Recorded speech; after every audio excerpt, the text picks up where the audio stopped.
We have with us as our very special guest today the chairman of the Khadi Gramodyog, Mr. Vinay Saxena. विनय जी, कार्यक्रम में आपका स्वागत है। Thank you. जब आप शब्द खादी सुनते हैं तो आपके जहन में आपके सामने कौन सा चित्र दर्शित होता है?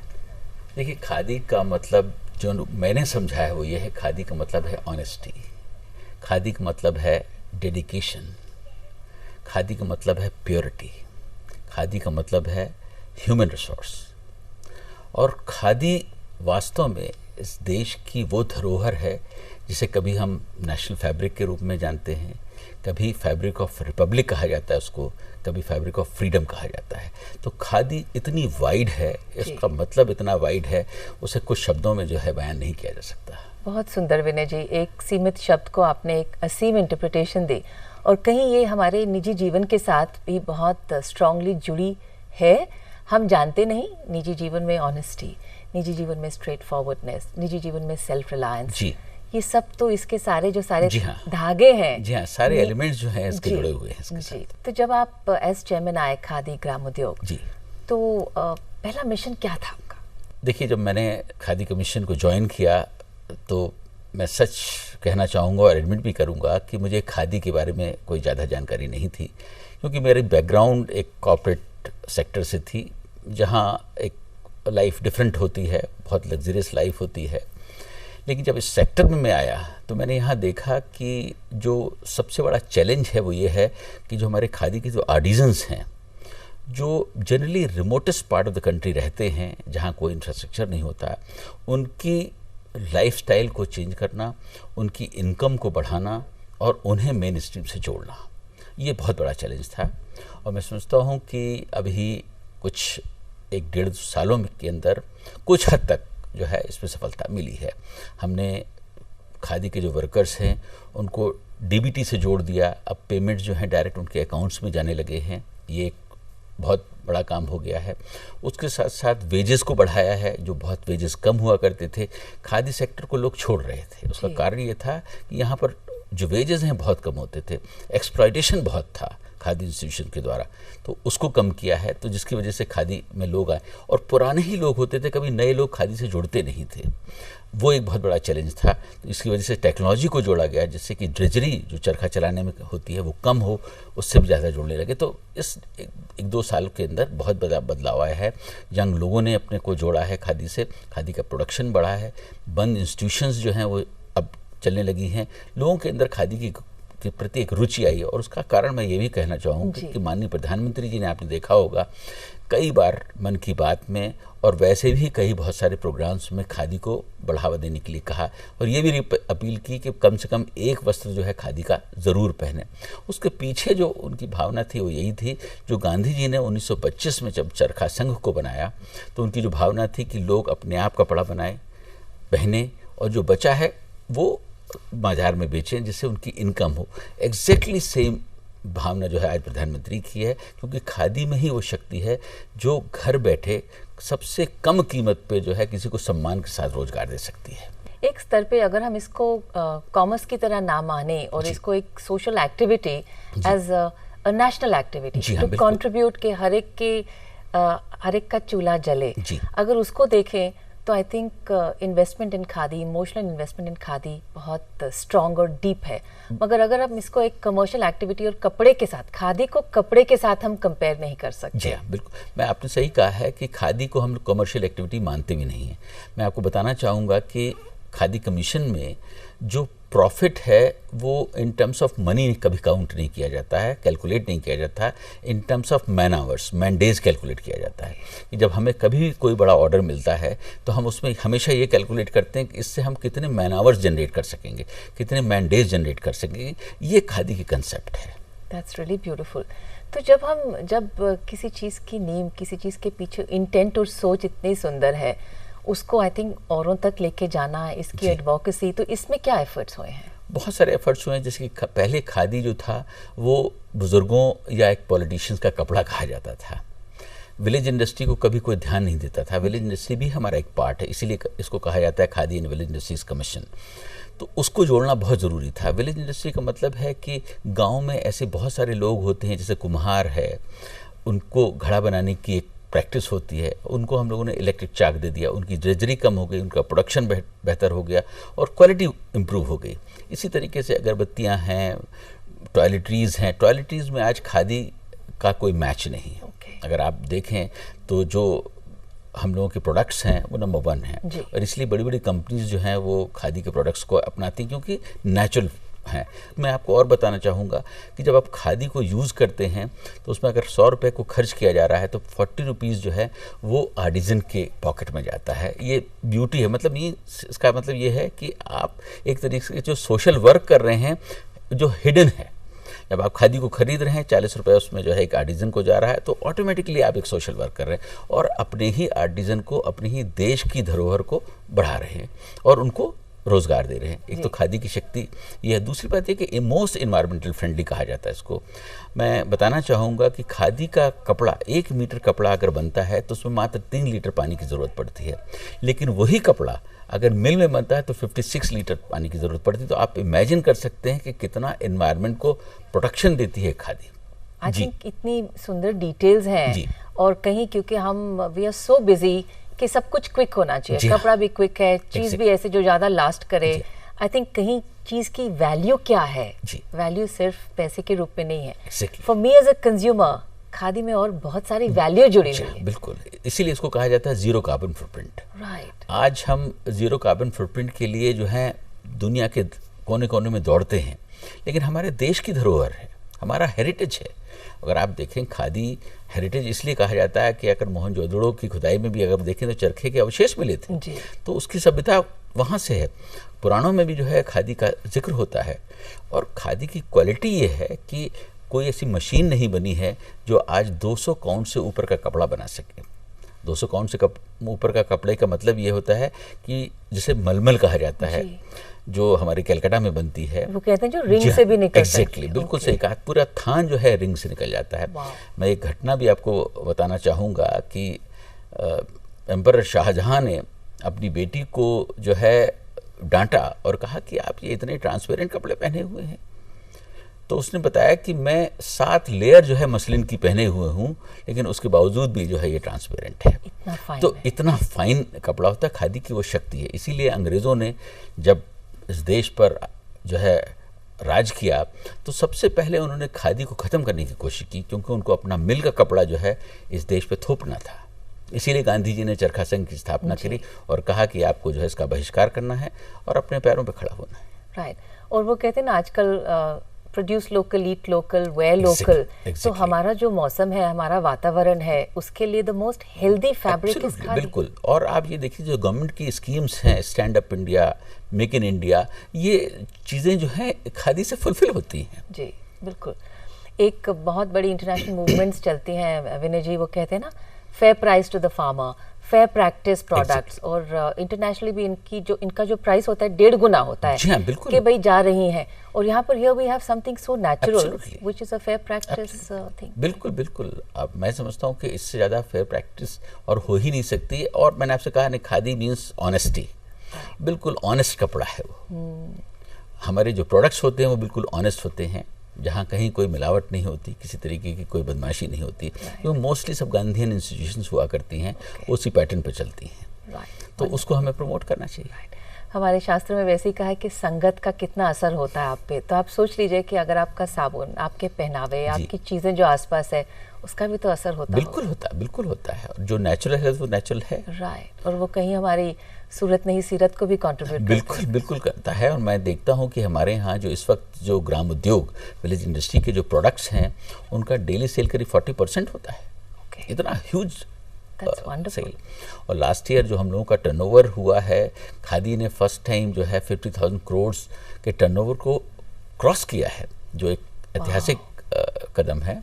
52,000 करोड़ का हमारा टर्नओवर हुआ है। एग्जैक्टली। वंडरफुल। जी विनय जी, जब हम क्वालिटी पे जाएं तब हम ये भी देखते हैं कि जब हमारी बहुत सारी यूनिट्स हैं, स्कैटर्ड है अलग अलग जगह और बिल्कुल नेचुरल प्रोडक्ट से बनती हैं, तो कहीं उनकी क्वालिटी कंट्रोल में भी थोड़ी दिक्कत आती है।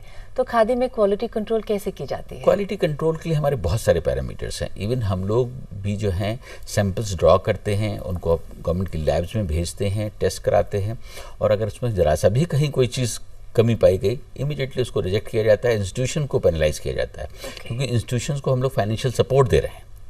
हर इंस्टीट्यूशन को एमडीए जो मार्केटिंग डेवलपमेंट असिस्टेंस कहलाता है वो दिया जाता है। वो इसीलिए दिया जाता है कि वो अपनी प्योरिटी को, अपनी धरोहर को बचा के रखें। तो खादी में जब हम एक्सपेंशन की बात सोच रहे हैं, क्योंकि समय बदल रहा है, लोगों की रिक्वायरमेंट्स बदल रही हैं, तो कुछ न्यू इनोवेशंस शेयर करिएगा। बहुत सारे हुए हैं, मैं आपको बताना चाहूँगी। जैसे कि भी हम लोगों ने दिसंबर में रेमंड्स के साथ जो है एक एग्रीमेंट किया।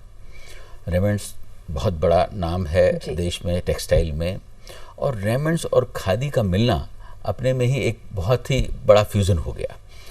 उन्होंने हम लोगों के क्लस्टर्स में विज़िट किया और उन्होंने वहाँ देखा कि इतनी फाइन क्वालिटी का कपड़ा बनता है, और उसको उन्होंने हम लोगों से लिया।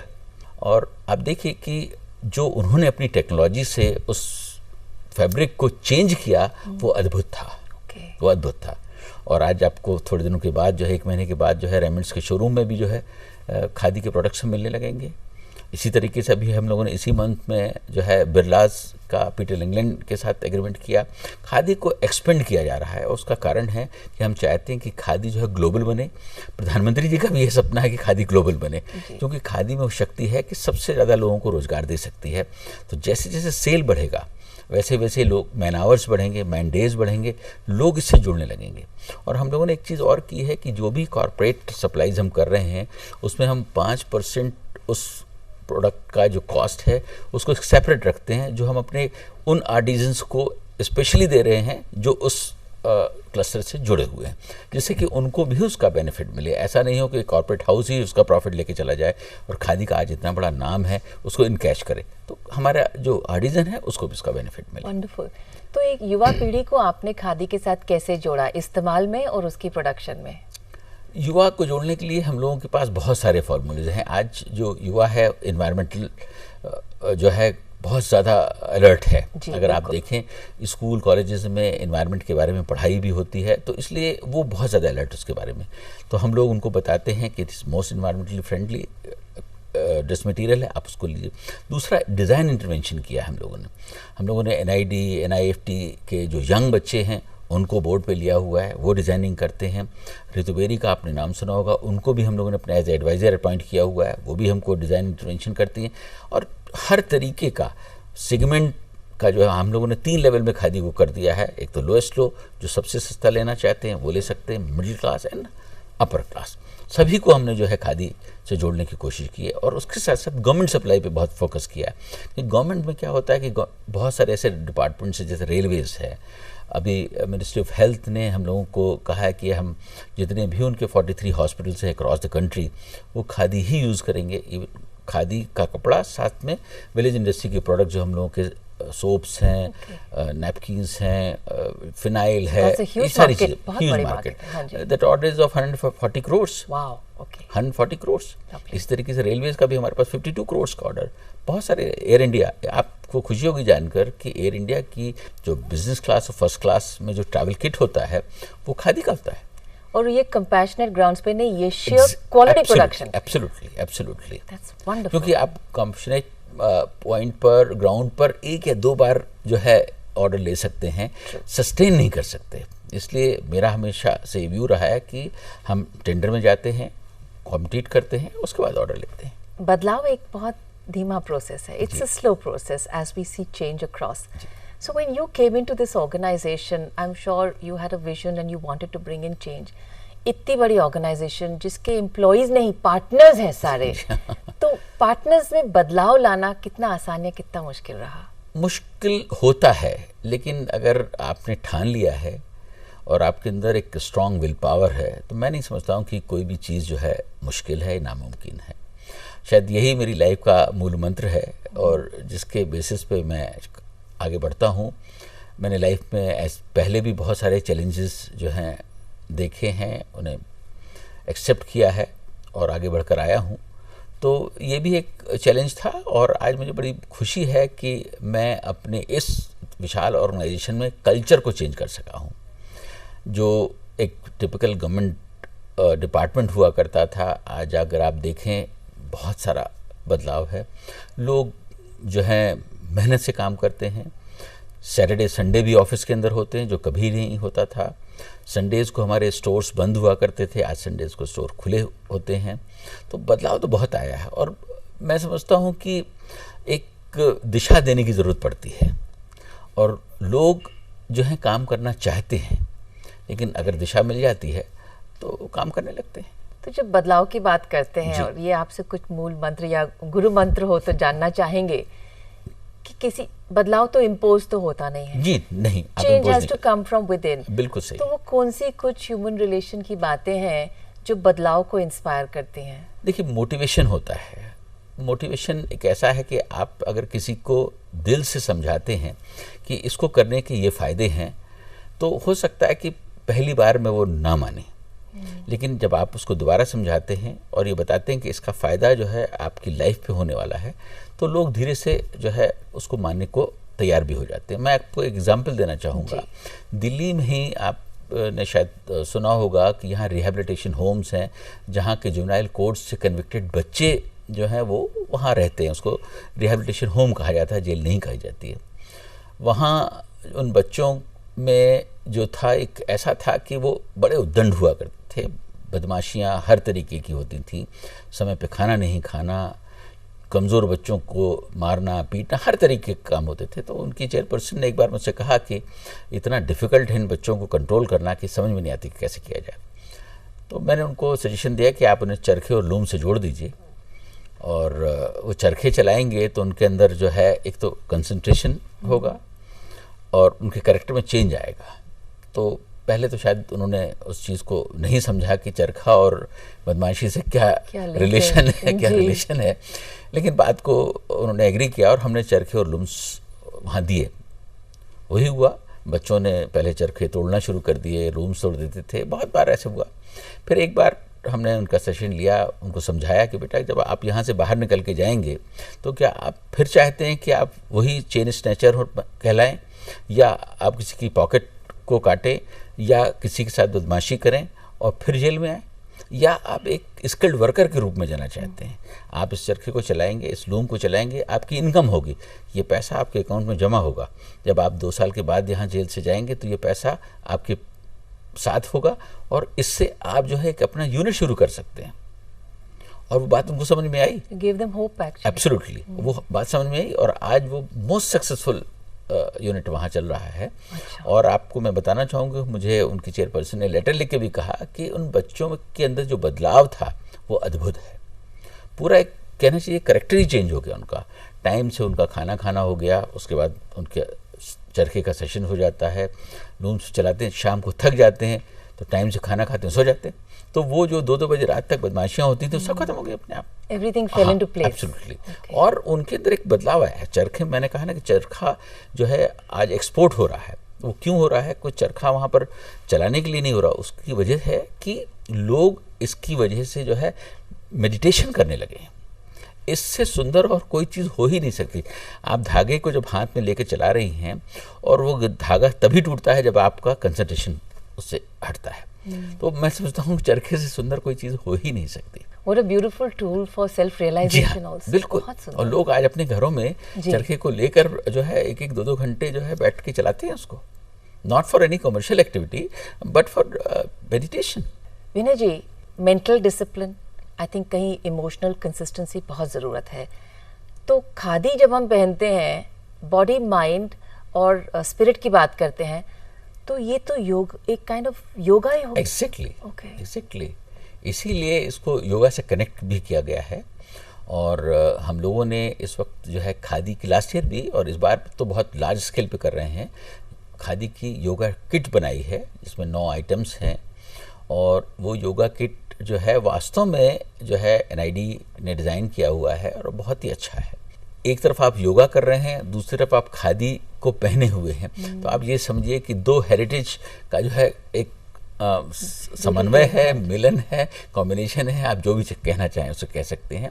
और दोनों इस देश की धरोहर हैं एंड इजीली एक्सेसिबल है। आई थिंक कहीं वो हम अपनी इंटेंट में चेंज ले आए, नियत में चेंज लाएं, तो everything is so easily available, you know. I think बिल्कुल। आप जो है खादी को पहन के योगा करेंगे तो इतना सुंदर अनुभव होगा जो मैं समझता हूँ कि शब्दों में बयान नहीं किया जा सकता है। आपने ठीक कहा, शब्दों में बयान नहीं किया जा सकता। इसलिए विनय जी एक छोटी सी हमारी फिटनेस कैप्सूल है योग पे आई देखते हैं। भूर्भुवस्वः तत्सवितुर्वरेण्यं भर्गो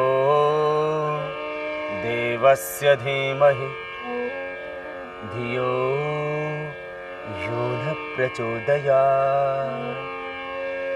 ॐ शान्ति शान्ति शान्तिः।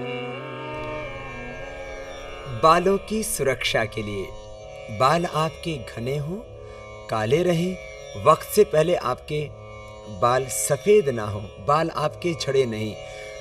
जब आप स्नान करते हैं और आप देखते हैं कि 50-100 बाल आपके टूटे हुए पड़े हैं तो आपको स्ट्रेस होने लगता है, डिप्रेशन होने लगता है। तो क्या करें ऐसा कि बाल झड़ने से रुक जाएं? मैंने एक प्रयोग किया और उसमें 99% सफलता मिली है मुझे। जिसको भी मैंने बताया और जिसने उस प्रयोग को अपनाया उसने पाया कि उससे बालों का झड़ना बंद हो जाता है। क्या है वो प्रयोग? लौकी का जूस 200-250 ml और आंवले का जूस 4 चम्मच। लौकी के जूस में आंवला का रस मिलाकर के पिया। आप अभी सर्दी की ऋतु में तो आंवला सबको उपलब्ध हो जाता है, तो लौकी का जूस और आंवले का रस मिलाकर के पीजिए। यदि सर्दी की प्रॉब्लम है तो उसको गर्म करके पी लीजिए। सर्दी जुकाम का एलर्जी है, जोड़ों में दर्द है तो गर्म करके पी लेना। लौकी का जूस उसमें आंवले का रस मिलाकर के पीते हैं तो 1 सप्ताह के भीतर ही 99% लोगों के बाल झड़ने बंद हो जाते हैं। हाँ, यदि लौकी का जूस रोज ना भी निकाल पाए तो आंवले का ही प्रयोग कर लें। आंवले की चटनी भी खा लें, आंवले का मुरब्बा खा लें, आंवले का चूर्ण खा लें, आंवले से बालों को धो भी लें। आंवले के रस से बालों को धोना और जो है आंवला रस आप पानी में डाल करके भी अकेला पी लेते हैं, उससे भी फायदा हो जाता है। यूं आमल की रसायन और सप्तामृत लोह। आमल के रसायन माना कि 200 ग्राम है और इसमें सप्तामृत लोह 20 ग्राम मिला देते हैं और 1-1 चम्मच सुबह शाम खाते हैं। उससे भी मैंने देखा बालों का झड़ना बंद हो जाता है। बालों का झड़ने का कारण यदि रुसी है तो उसमें आप 1 चम्मच सुहागा की खीर, 1 चम्मच नारियल का तेल, 2-3 चम्मच दही और 1 चम्मच उसमें यदि नीम के पत्तों का रस मिला दे तो और अच्छी है बात। बस थोड़ा सिर में लगाएं और 15-20 मिनट से लेकर के अधिकतम बहुत ज़्यादा रुसी है तो आधा घंटा रखें और उसके बाद बालों को साफ कर लें। 1 दिन से लेकर के अधिकतम 3 दिन का वक्त लगता है और बालों का झड़ना बंद हो जाता है। रुसी के कारण से भी बाल झड़ते हैं और किसी किसी के बालों में फुंसियाँ होती रहती हैं, उससे भी बाल टूटने लगते हैं। तो वो नीम के पत्तों के रस को सिर में लगा करके स्नान करने से वो समस्या नहीं रहती। यूँ कायाकल्प तेल भी लगाया जा सकता है। ये लौकी का जूस और आंवले का रस जो मैंने आपको बताया उससे बालों की समस्या तो मिटेगी, आपकी आंखों का नंबर भी कम होगा, आंखों के चश्मा भी मैंने उतरते देखा है। कपालभाति अनुलोम विलोम किया, लौकी का जूस आंवले का रस पिया, उससे फायदा हुआ और उससे चेहरे के पिंपल्स खत्म हो जाते हैं, चेहरे का पिगमेंटेशन उससे दूर होता है। और मुंह में पानी भर के और ठंडे पानी से आंखों को धोते हैं, उससे आंखों के नीचे की कालिमा भी दूर हो जाती है। साथ में लौकी का आंवले का रस पी लेते हैं तो फिर तो कोई समस्या ही नहीं रह जाती है। पिंपल्स की समस्या बहुत बेटियों को और बहुत बच्चों को 15 से 25 के बीच तो समस्या ज़्यादा ही रहती है। उसके बाद भी पिंपल्स बहुत लोगों को 40-50 साल में भी होते रहते हैं। तो उनके लिए लौकी का जूस और आंवले का रस रामबाण है। लौकी का जूस आंवले का रस पीने से बीपी नॉर्मल होता है, हार्ट के ब्लॉकेज में फ़ायदा होता है, उससे डाइजेशन सिस्टम अच्छा रहता है, गैस नहीं बनती है, उससे हीमोग्लोबिन बढ़ता है, उससे वेट कम होता है और कॉन्स्टिपेशन खत्म हो जाता है। विनय जी, आपने कंज्यूमर प्रोटेक्शन पे भी बहुत काम किया, पैशनेट है आप इसके बारे में। तो आई थिंक जब हम कंज्यूमर प्रोटेक्शन की बात करते हैं, then we say this is my right, this is my authorisation and I need to get it. Exactly. Evil intent हो, कहीं आपको लगता है मैल प्रैक्टिस हो, उसको ऊपर उभारना चाहिए ताकि उसको हम सॉर्ट आउट करें। बिल्कुल। तो आपका ये मूवमेंट इनटू कंज्यूमर प्रोटेक्शन कैसे शुरू हुआ? मैं जेके ग्रुप में था और राजस्थान में था और हम लोगों के यहाँ उस वक्त जो है ऑयल की, पेट्रोलियम प्रोडक्ट्स की सप्लाईज बहुत होती थी और ये देखा जाता था कि हमेशा जो है वो सप्लाईज बहुत शॉर्ट होती हैं, जबकि वो जो है गवर्नमेंट रिफाइनरी से आया करती थी। एक कन्फ्लिक्ट होता था कि शायद ड्राइवर ने जो है पिलफरेज किया है, या होता था कि ट्रांसपोर्टर्स में बदमाशी कर रहा है। लेकिन होता ये था कि जब उसका बहुत इन्वेस्टिगेशन किया तो ये मालूम पड़ा कि पेट्रोलियम प्रोडक्ट जो है वो वॉल्यूम के बेसिस के ऊपर सप्लाई होता है। टेम्परेचर वेरिएशन उसमें जो है एक बहुत इंपॉर्टेंट एलिमेंट है। अगर आज अपने पेट्रोल को जो है 1 लीटर लिया, अगर उसको 29.5 डिग्री पे लिया है तो उसका वॉल्यूम कुछ डिफरेंट होगा। वही अगर 40 डिग्री पे आपने ले लिया तो वो 1 लीटर जो है वो कम हो जाएगा, वॉल्यूम उसका बढ़ जाएगा। तो it was an unfair trade practice. हम लोगों ने जो है सोचा कि इसको क्या किया जाए।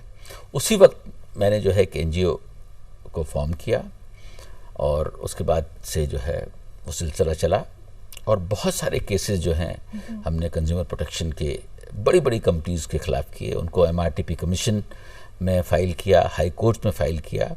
और मैं आपको बताना चाहूँगा कि हमारा सक्सेस रेट भी 100% था, क्योंकि हम लोग पूरी रिसर्च के साथ ही किसी केस को करते थे और उससे लाखों कंज्यूमर्स को जो है बेनिफिट हुआ।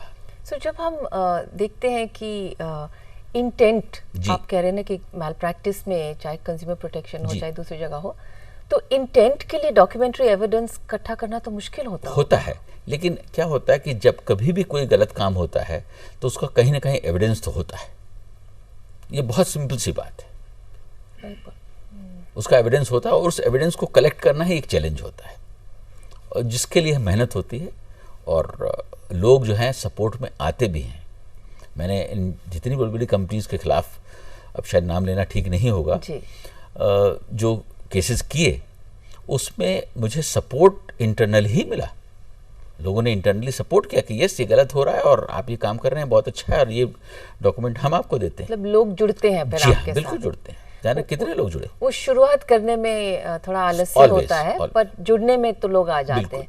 तो यही आपसे जानना चाहेंगे कि जब कभी भी किसी को धोखा होता है निजी स्तर पे, as a consumer you feel cheated, बिल्कुल, तो उस समय बहुत ही क्रोध गुस्सा आता है और कुछ करना चाहते हैं। फिर 2, 3, 4 दिन निकल जाते हैं, कभी एक आधी चिट्ठी विट्ठी लिखती है, उसके बाद वो वही कहते हैं कौन इसमें फंसे। तो how difficult is it to take on consumer journey? It is a difficult journey, no doubt in it, but मैंने आपसे कहा कि आपको स्ट्रांग बनकर उसको जो है खड़ा रहना पड़ता है। जब आप कोर्ट कचहरीज में जाते हैं बहुत सारी ह्यूमिलेशंस होती हैं, तकलीफ़ें होती हैं, लेकिन उन ह्यूमिलेशंस, उन तकलीफ़ों को ध्यान में रखकर आप अपने को विड्रॉ कर लें तो मैं समझता हूँ समाज के साथ धोखा कर रहे हैं, और किसी ना किसी को तो वो बीड़ा उठाना ही पड़ता है। और हमारे consumer protection act laws are strong? हाँ, बहुत स्ट्रॉन्ग है, लेकिन होता यह है कि हम उनको यूज़ नहीं करते। और आज तो देश में बदलाव आया है, कंज्यूमर प्रोटेक्शन की तरफ अवेयरनेस बढ़ी है लोगों की, लोग अपने राइट्स को समझने लगे हैं। तो आजकल तो केसेस होते हैं, लोग छोटे छोटे कंज्यूमर्स भी जो हैं कोर्ट केसेस कर देते हैं। और थोड़ा सा जो है बदलाव इसमें भी आया है कि कोर्ट केसेस जो हैं सिंपल कर दिए गए हैं। कंज्यूमर प्रोटेक्शन कोर्ट के अंदर आप चले जाइए, सिंपल एप्लीकेशन, एडवोकेट की ज़रूरत नहीं पड़ती है, फाइल कर दीजिए और वो केसेस टेकअप होते हैं। अगर आपने डॉक्यूमेंट्री एविडेंस इकट्ठा किया है तो डेफिनेटली आपके फेवर में केस होगा। तो आपने देखा एयरलाइंस अगर जो है टाइम से टिकट को कैंसिल नहीं करती हैं और आपको अनड्यू रिकवरी कर लेती हैं, उसमें कितनी बड़ी बड़ी पेनल्टीज हो जाती हैं। तो ये तो होता है। तो आजकल अवेयरनेस भी है और कोर्ट भी बहुत प्रोएक्टिव है। निजी स्तर पे आप लड़ाइयाँ लेते हैं लोगों से, आप कोर्ट में जाते हैं, you fight against injustice and what you perceive to be injustice, you have conviction about what you do, and इससे आई थिंक अड़चने भी आती हैं, लोग दोस्त दुश्मन भी बन जाते हैं, होता है जी, और एडवर्सिटी आती है।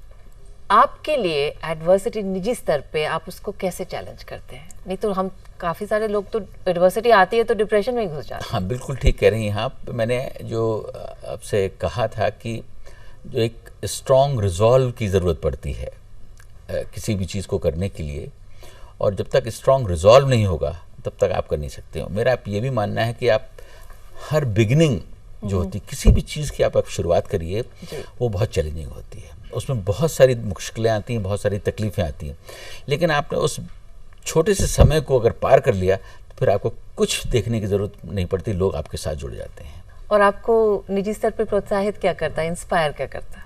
फैमिली में बैठकर अगर आप आराम से अपने बच्चों के साथ जो है कुछ म्यूज़िक सुन रहे हैं, वो सबसे सुंदर समय होता है, इसमें कोई शक नहीं है। अपने फ्रेंड्स के साथ बैठे हैं और इंस्पायर करने के लिए जो है मैं समझता हूँ कि आज के जो लीडर हैं और प्राइम मिनिस्टर जो है हमारे सबसे बड़े इंस्पिरेशन हैं, और उनसे एक शक्ति मिलती है कि आप एक व्यक्ति कितना काम कर सकता है।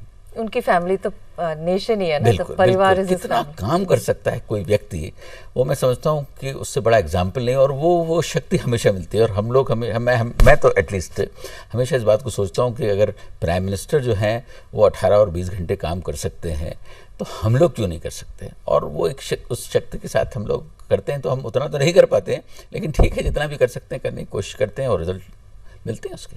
आपकी कंट्री के लिए विजन क्या है? कंट्री के लिए मेरा विजन है कि ये देश दुनिया का सबसे मजबूत देश हो, जहाँ हर वक्त खुशहाली हो, हर जगह खुशहाली हो, कोई गरीब ना हो, और जो हम लोग कहते हैं कम्युनल हार्मनी, वो बहुत ज़रूरी है, वो हो। और मैं समझता हूँ कि आने वाला समय जो है बहुत सुंदर है, और शायद हमारा देश वैसा ही बनेगा। So wonderful optimism. विनय जी, जब हम देश को मजबूत मानते हैं, लोगों को मानते हैं कि लोग यहाँ पर सक्सेसफुल हों, क्योंकि सबका निजी टारगेट तो सक्सेस का अलग होता है ना, जो मैं सोचूं सक्सेस है आप ना सोचो, आपके लिए सक्सेस क्या है? मेरे लिए सक्सेस ये है कि मैं अगर किसी गरीब के आंसू पोंछ सकूं और उसे उसके पैरों पे खड़ा कर सकूं, जो आज मेरा मिशन है खादी का मिशन में, तो वो शाम मेरी जो है बहुत खूबसूरत होती है, मैं आपको बताऊं, और मैं वो बहुत एंजॉय करता हूं उस बात को। और आप जब इस देश को मजबूत देखना चाहते हैं, उस मजबूती की तरफ जाने के समय चैलेंजेस क्या हैं?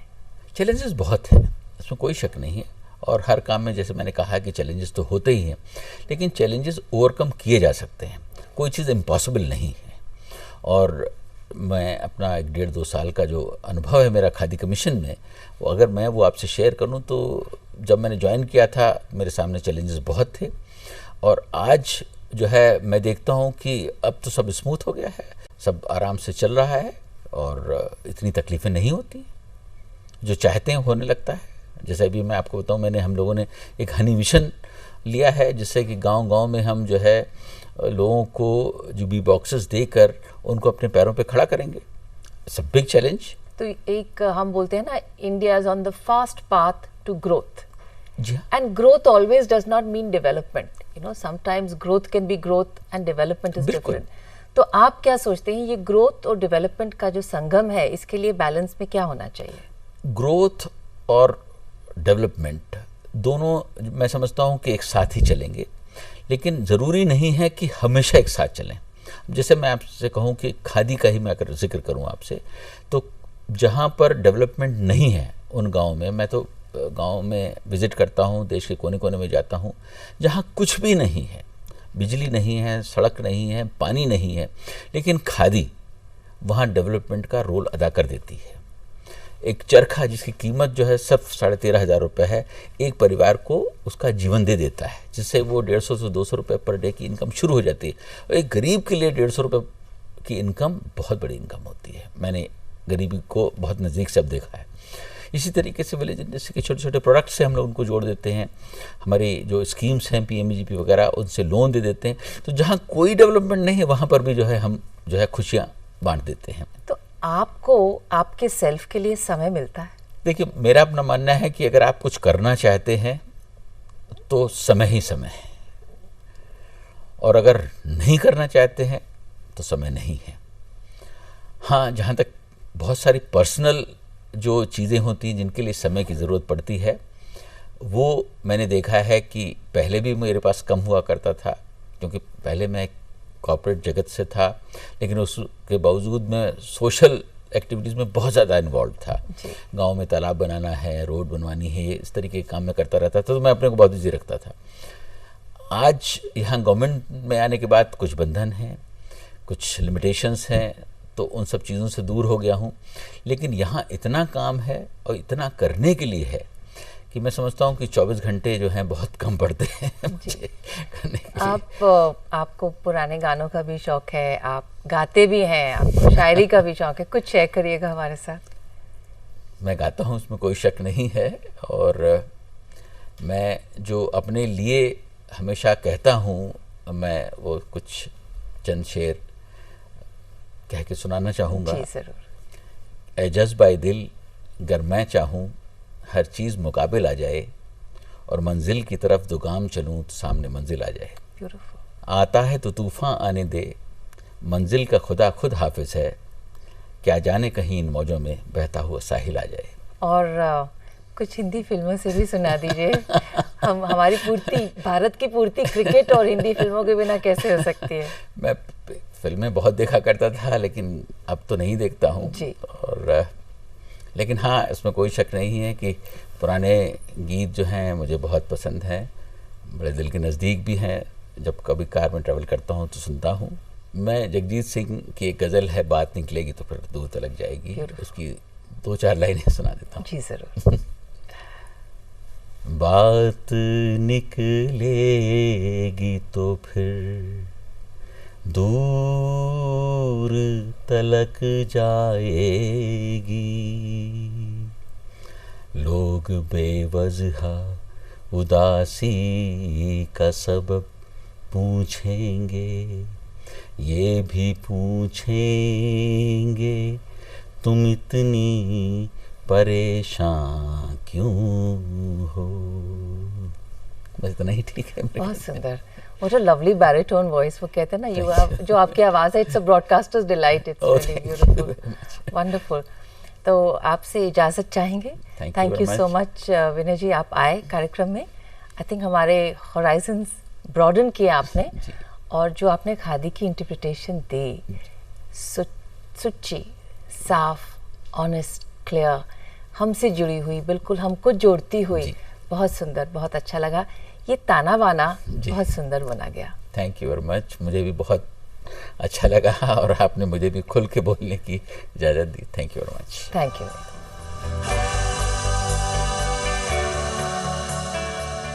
So that was Sri Vinay Saxena, the chairman of KVIC. We hope you enjoyed the program. Thank you so much for tuning in. Viewers, we also welcome your feedback. Do write into us at aajsavere@ddkdelhi.org.in. And since music is always very close to us, and our guest on the show is also very fond of old music, as we say goodbye to you, please listen to this beautiful song. Till next time, namaskar.